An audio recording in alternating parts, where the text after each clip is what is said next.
The gentleman from Virginia, Mr. Griffith, 5 minutes. Your questions, please. Thank you very much, Mr. Chairman. Thank you, Dr. Crosse, for being here today. Appreciate that. I was a little concerned with some of the folks who said on the other side of the aisle that we needed to be more accommodating.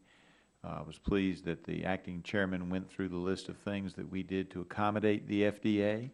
Not only did we say that other people could show up, as opposed to the head of this particular department, but that they didn't have to have a written statement that had to be approved in advance. We're just trying to get to the information.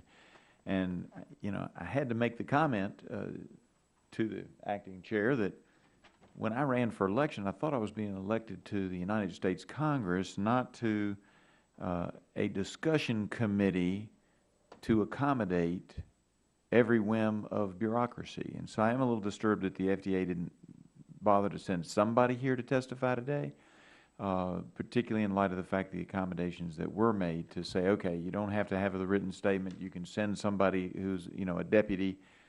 We understand they might say, I don't know the answer to that question. That's a little bit outside of my realm, but I'll get you an answer. Sometimes those things happen, but it is interesting that you know, with all the busy schedules that so many of us are keeping, we were able to have this hearing, but nobody from the, how many employees did you say there were, over 500 at this particular division of the FDA? Yes. That none of those 500 and some people could accommodate the United States Congress. That being said, I will say that the agency, you know, as it states, is responsible for advancing the public health by helping to speed innovations. Further, they state the agency protects, promotes the health and safety of all Americans by promoting innovation that addresses public health needs. Ms. Crosse, is it your opinion that the FDA is able to keep pace with the advances in science and product technology, not only for the Center for Tobacco Products, but for other industries it regulates? And before you answer, let me tell you one of the concerns I have is working on the mobile apps that are out there. And I've talked to the FDA about this, but you can do all kinds of things on your cell phone today that you didn't used to be able to do. And I related to them on one occasion that in Africa, a team of doctors were able to put together an $8 hack that would send pictures back of parasites found in children's stool and get it immediately analyzed by somebody in the United States. And I said, can we use that in our country if somebody comes up with that, or does it have to first go through your regulatory process? And the answer was basically, well, if they're using it to diagnose what type of parasite it is, that makes it diagnostic. It'd have to be regulated.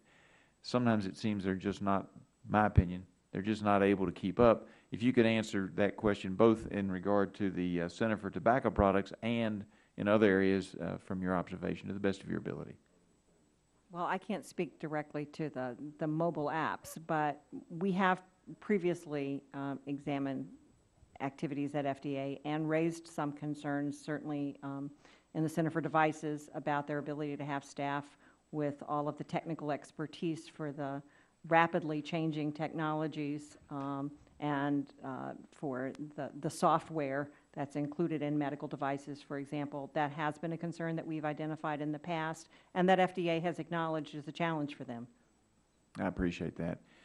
I would say in regard to the tobacco products, and I don't know the answer, we all want to know what's in the products, what the health effects are of those products, and we certainly want them to get that done in a timely fashion.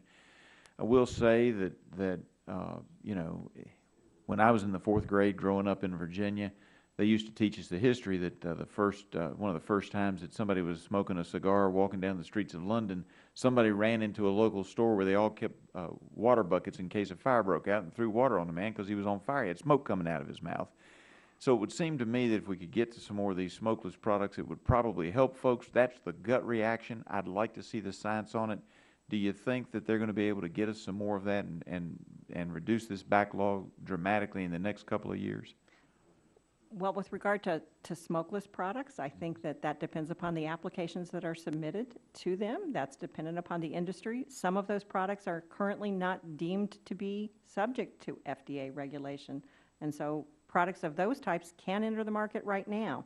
I think that there's not currently a sufficient understanding, though, of the risks posed by those products and whether or not they simply allow someone who smokes to co-use those types of products, or use those products in situations where they can't use a cigarette because of restrictions on where they can smoke, or whether or not it allows them to cease use of tobacco products, which we do know is dangerous to their health. Yeah, and we certainly need to get the answers to these questions because, even a number of healthcare individuals have indicated that there's a good possibility that things like the e-cigarette may be a step in between smoking the smoked tobacco and moving away from using the product at all. Yes, of course, if they're making smoking cessation claims, then they would be subject to regulation as a drug and subject to regulation in a different part of FDA. So, I think the concern is whether or not they become a gateway product